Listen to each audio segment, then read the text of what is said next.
Imagine you wake up tomorrow, get ready for work, grab your keys, and go to the nearest petrol pump. But what do you see? There's no petrol, no diesel, nothing. Sounds impossible, right? But this day is just 57 years away from us. There will be a day where crude oil will cease to exist. But here is something most people never think about. Oil is not just fuel, it's your Amazon packages, it's your food delivery, it's ambulances. It is the reason why tomatoes reach your house before they rot. And the moment oil stops, the economy won't just slow down, it will start bleeding from the neck. And for this reason, every single country on the earth is asking the same question: how do we replace petrol? But here is where the story gets fascinating. Three countries facing the exact same problem came up with different solutions. The first country saw its farms and said, let's grow our fuel. And the second country said, let's build batteries. While the third country smiled and said, why not both? Which is, if you have ever attended an Indian wedding buffet, is the most likeliest answer. Today we are talking about the biggest economic gamble of the century. Meet Jose. He just finished up his work in Sao Paulo.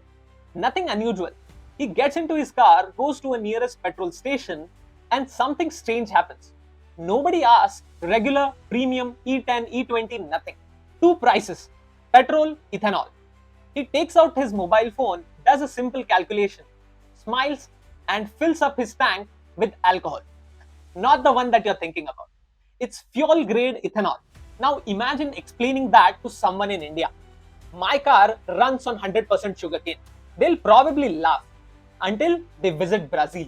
In 1973, the world witnessed one of the biggest oil shocks in history. Oil prices exploded, countries panicked, and economies stumbled. And Brazil had a serious problem. They imported almost every drop of the oil they had, and every spike in the oil prices made the country poorer. The government realized something. Brazil couldn't drill enough oil, but they had millions and millions of acres in sugarcane. So some crazy person came up and asked, instead of drilling more oil, what if we start growing fuel? It sounded ridiculous, almost equal as asking, what if we use bread to power airplanes? But Brazil didn't laugh. It invested massively. Here is what most documentaries won't tell you. Brazil didn't wake up one morning and decide, let's switch to ethanol. It spent nearly half a century to build an ecosystem. Think of it like building an airport. You don't just build runways. You need terminals, baggage claims, hotels, control towers, roads, etc. An ethanol economy is exactly the same. And in 2003, everything changed. Brazil invented what might be one of the greatest cheat codes in the transportation history: the flex fuel vehicle. Imagine owning a phone that works with Android and iPhone apps at the same time. That is exactly what a flex fuel car does. Petrol, no problem. Ethanol, sure, half and half, still works.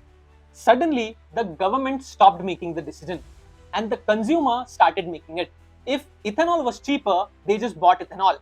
But if petrol was cheaper, they switched back. While Brazil was betting on ethanol, one country 17,000 kilometers east looked at the same problem in a completely different way. Welcome to China. Instead of growing fuel like Brazil, China decided to manufacture it. But here is something interesting.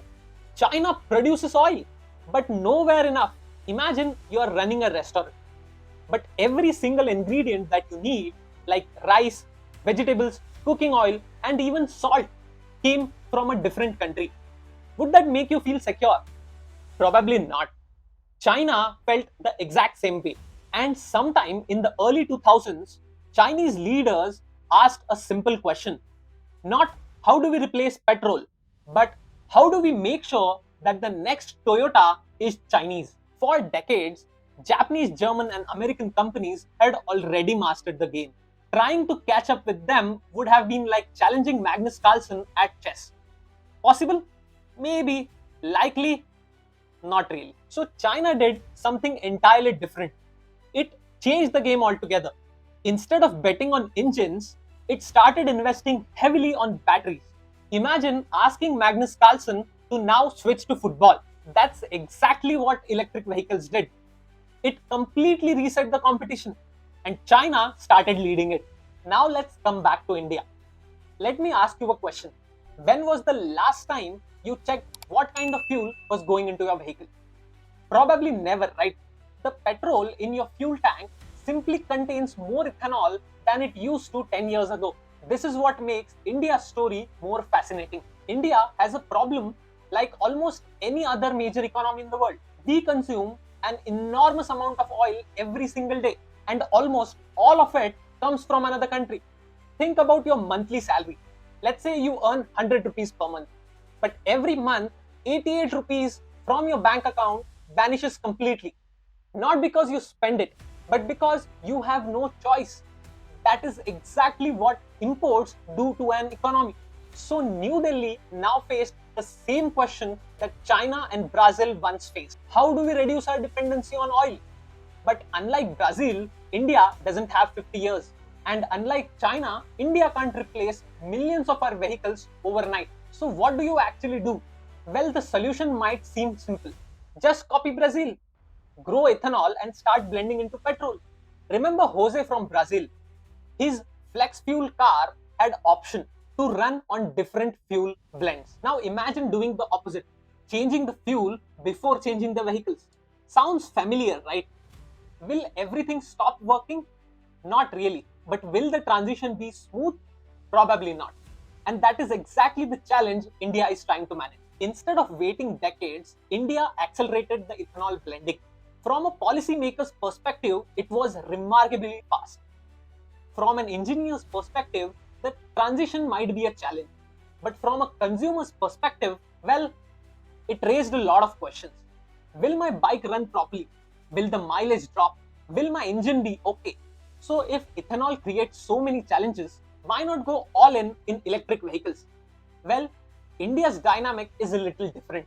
We have so many different problems to solve. A driver commuting in Bangalore, a taxi driver in Delhi, a farmer using his vehicle in rural Maharashtra, a truck carrying vegetables from Punjab to Chennai. They are all using transport, but the problems are entirely different. It's like saying everyone should wear running shoes. Well, they are great for a marathon, but for climbing an Everest, not so much. By now, you're probably asking yourself, who's right, Brazil or China, ethanol or electric vehicles? Well, what if that's the wrong question? A country never chooses technology, it chooses a strategy. And strategy depends on n number of factors like economics, politics, geography, etc. Betting on one single technology might be harmful in the long term. And as India is late to this party, we have no option than to diversify our bets. At the beginning of the video, we asked a simple question: what should India choose? And after traveling through Brazil, China, and India, I think we have discovered something much more interesting. This was never about fuel, it was about freedom. Freedom from the volatile oil markets, freedom from depending on one single foreign supply chain, freedom to decide our own economic future. If you enjoyed this documentary, subscribe to the Saurabh Insight.